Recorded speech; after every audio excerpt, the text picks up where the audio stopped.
Hey everyone, this is Dr. Zach Green here, Performance Sport and Spine. In today's video, we'll be discussing how to properly stretch your hip flexor and then some ways to progress the stretch. The psoas muscle is the main flexor of the hip. And if you think of this model right here, think of the green band as your psoas, and it goes from the lumbar spine in your low back and attaches to the femur or thigh bone. So the best position to stretch this muscle is in the tall kneeling position. So for this instance, we're going to stretch our right hip flexor. So your knee should be at a 90-degree angle and your other leg should be at a 90-degree angle. And a real common error that people will make is they'll let their torso or their spine flex forward. And again, you want to make sure that your posture is like the right hand of the video, not the left. And that psoas attaches to your low back. So keeping your spine upright is going to focus the stretch on the muscle you're trying to target better.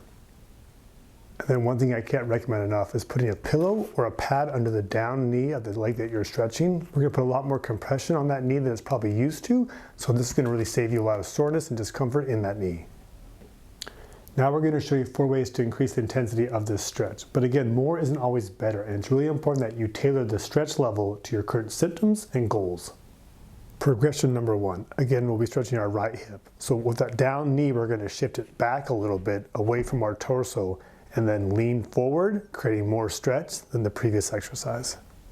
Hold to tolerance.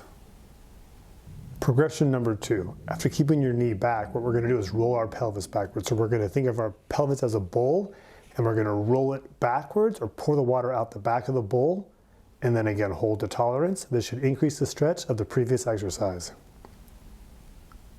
Progression number 3. We're going to add hip extension or drive our hip forward. So we're going to have that past 90-degree angle, we're going to roll our pelvis, and then we're going to squeeze our right butt or the down leg and drive it forward and then hold to tolerance. Again, this is going to add a lot of stretch, so you want to work up to it slowly, but it's really effective for the people that need it. Progression number 4, lateral lean. So doing the 3 things that we talked about, leg back, pelvis rolled, and hip fully pressed. We take the arm of the down leg and then reach up and towards the opposite wall and hold to tolerance. And again, think about bending your lower back to get that maximal stretch.